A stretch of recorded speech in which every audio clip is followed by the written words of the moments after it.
Mesdames et messieurs, bonjour et ravi de vous retrouver dans cette nouvelle édition, dans votre émission presque hebdomadaire, Indice, votre fenêtre sur le monde des chiffres, sur le monde de l'économie égyptienne. Justement, nous allons vous proposer quelques questions, quelques indices très importants qui ont affiché la scène économique, la scène financière quand même ici en Égypte. Mais premièrement, malgré les défis, que ce soit régionaux ou internationaux, on trouve que Fitch, cette agence de notation, a modifié ces jours-ci ses perspectives sur l'avenir de l'économie égyptienne. Bien sûr, elle a modifié ses perspectives de stable à positive. Qu'est-ce que cela signifie? Qu'est-ce que ça sera donc l'impact de ça sur l'économie égyptienne, sur le mouvement de l'économie égyptienne, et est-ce que nous sommes sur la bonne voie? Toujours, il y a des questions à propos de ce sujet, de cette modification. D'autre part, on trouve que les députés, les parlementaires égyptiens ont réagi en disant que cette modification de la part de Fitch représente un grand certificat de confiance et confirme également le succès des mesures de réforme économique. Et les experts également ont dit que cela va augmenter les flux des investissements directs vers l'Égypte. On trouve qu'il y a actuellement un autre indice très important. Il s'agit de 41 milliards de dollars, ou plus de 41 milliards de dollars, qui représentent les réserves de change égyptiennes actuellement, et qui y est considéré comme le plus haut niveau de ces réserves de change égyptiennes depuis 4 ans. D'autre part, on trouve que des conseillers, notamment au centre de l'Ahram et d'autres, ont mis en garde contre ce qui se passe en Palestine parce que cela va affecter négativement l'économie égyptienne. Mais par contre, on trouve que le PNUD, le Programme des Nations Unies pour le développement, a dit que l'économie égyptienne est moins vulnérable aux dangers et plus résiliente face aux chocs. Le PNUD a également dit que les bénéfices égyptiens de boycott contribuent positivement aux efforts de localisation de l'industrie. Comme vous savez, il y a une vague ou quand même des campagnes pour boycotter les produits américains ici en Égypte, et ceux qui sont vendus sur les marchés égyptiens, et parce que bien sûr les Américains ont donné un soutien indéfectible et aveugle aux atrocités perpétrées par les forces d'occupation israéliennes contre les Palestiniens. Par conséquent, il y a depuis presque 7 mois une vague de boycott contre les produits et les marques quand même des États-Unis sur le marché égyptien. Mais dans le domaine financier, on trouve que l'Égypte a réalisé un excédent primaire de 1,6%. L'économie égyptienne a également réalisé un déficit total qui a, ou plutôt a diminué le déficit total à 6% en juin 2023. Donc beaucoup des indices. Et nous avons actuellement en ligne de l'International international M. Nadim Samna, notre expert dans le monde de l'économie, dans le monde des gestions, notamment des entreprises, un consultant et un conseiller de renommée internationale. Monsieur Nadim Samna, vous êtes toujours le bienvenu sur l'International international. Merci beaucoup de m'avoir invité. Merci à vous. Et très rapidement, nous devons donc commencer cette édition par votre explication, les raisons qui ont poussé Fitch à modifier ses perspectives vis-à-vis de l'économie égyptienne de stable à positive. Les raisons sont connues par tout le monde. Là, on voit qu'il y a eu des rentrées de devises étrangères très significatives, à commencer par Ras el-Hekma, ensuite les accords avec le FMI, ensuite l'accord avec l'Union européenne, l'accord avec la Banque mondiale, plein d'accords avec des pays comme la France, l'Angleterre, le Japon, l'arrivée aussi de beaucoup d'investisseurs dans la dette égyptienne, l'augmentation de la réserve à 41 milliards. Donc, toutes ces raisons ont amené Fitch à changer son forecast là, et mettre positif en perspective d'augmentation de la note de l'Égypte. Oui, oui.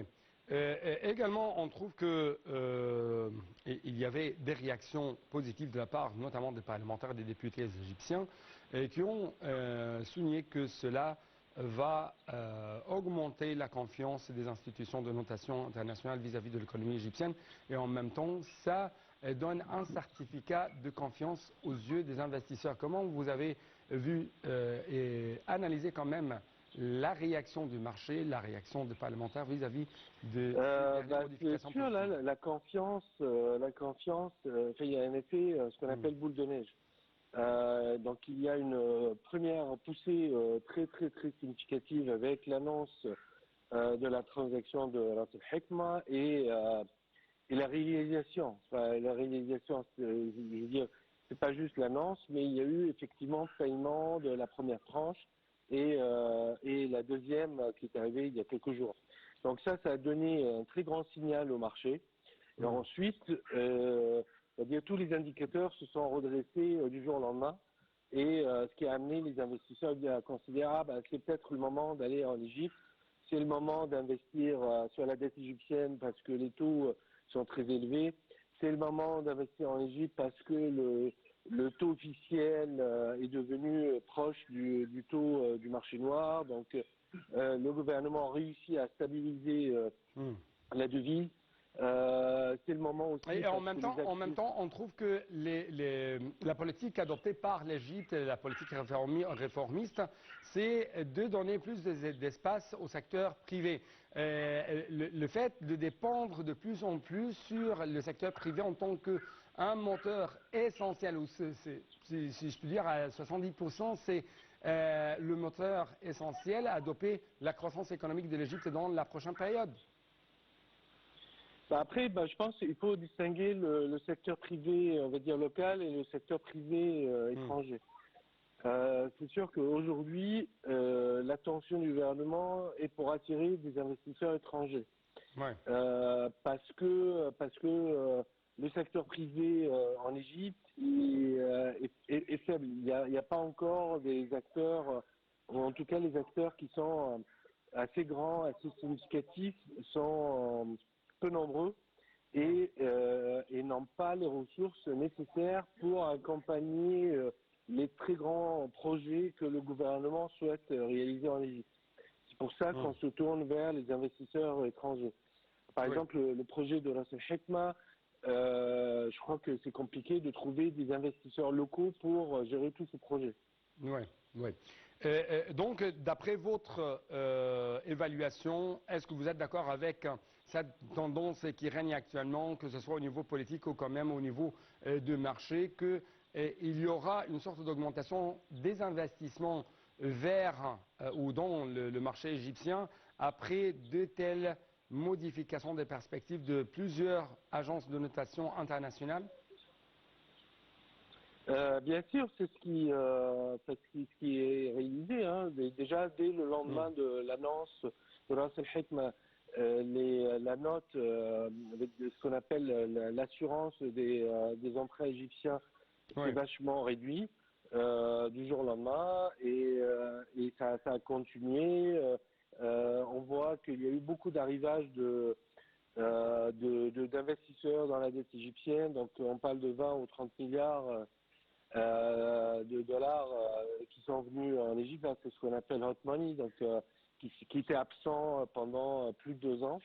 Il y a eu beaucoup d'annonces aussi d'accords avec des investisseurs chinois, des investisseurs turcs.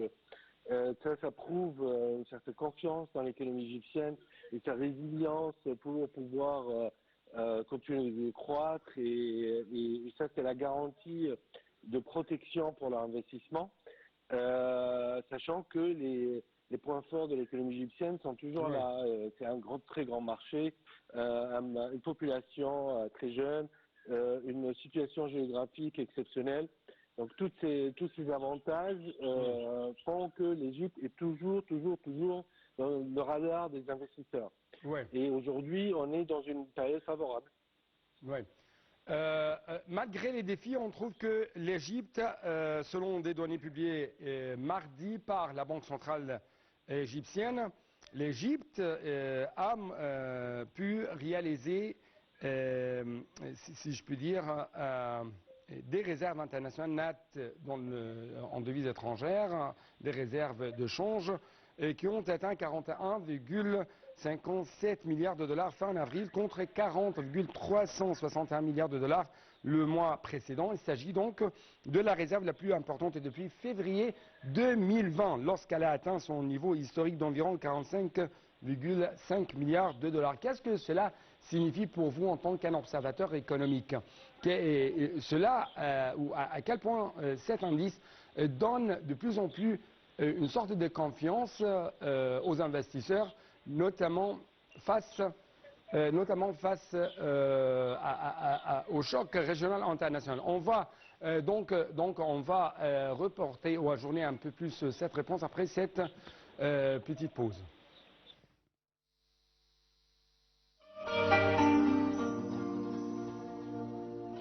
L'appel à la prière selon l'heure locale du Caire, l'appel à la prière bien sûr de Zohr ou de midi. De retour à cet indice très important dont a disposé l'Égypte ces derniers jours. Il s'agit de 41 milliards de dollars qui est actuellement de réserve de change égyptienne qui est considéré également comme le plus haut niveau depuis 4 ans.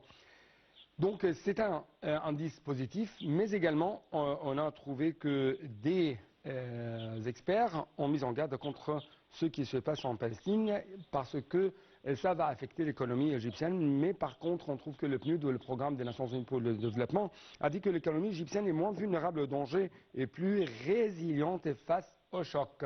Donc comment vous trouvez tous ces indices, toutes ces réactions? Le niveau de la réserve est le premier indicateur que regarde n'importe quel investisseur étranger.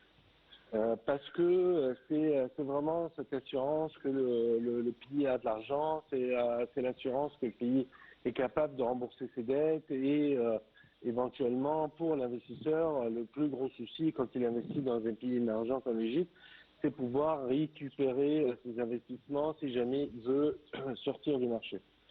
Donc le fait d'avoir une augmentation du niveau de réserve, c'est un point très positif et ça rassure les investisseurs.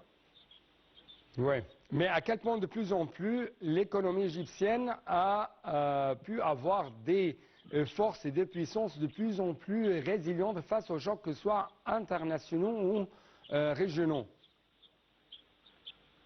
On va dire la crise de tous les pays émergents qu'a connu tous les pays émergents ces 2 dernières années, qui est dû au fait que la Réserve fédérale américaine a commencé à une augmentation assez forte de ses taux, qui a aspiré les fonds qui étaient investis dans le marché émergent pour les réinvestir aux États-Unis, est une crise très très forte. Très forte et on voit que l'Égypte mettait de plus en plus de mesures restrictives contre les importations pour pouvoir limiter l'utilisation des devises étrangères. Et c'était compliqué, négociations avec le FMI, négociations avec les partenaires internationaux. Donc là aujourd'hui on est dans une situation qui est stabilisée. Qui est saine et sereine et le fait d'avoir surmonté ces difficultés, sachant que d'autres pays sont toujours en crise. Il y a beaucoup d'autres pays qui sont toujours en crise. Il y a des pays qui ont fait défaut déjà. Il y a plusieurs pays en Afrique qui ont fait défaut. Et beaucoup d'autres pays continuent de lutter contre la crise parce qu'ils manquent de devises étrangères et ils ont du mal à rembourser leurs dettes. Là aujourd'hui, l'Égypte est sereine et dans une situation très favorable pour continuer les investissements, pour attirer des investisseurs internationaux, et il y a toujours une prime pour ce genre de pays parce que voilà la compétition elle est réduite et les investisseurs du coup ils ont le choix entre Monsieur Nadim, pour rentrer. Oui. Monsieur Nadim, malheureusement, je n'ai plus de temps pour vous donner plus d'espace pour nous expliquer les répercussions quand même et l'impact positif qu'a eu l'économie égyptienne durant les derniers jours à cause de ce qui se passe actuellement dans la région. Mais en même temps, je dois vous remercier infiniment pour de tels éclaircissements de votre part concernant différentes dimensions de ces indices sur l'économie égyptienne. Donc, merci, chers téléspectateurs, pareillement pour vous et à la prochaine.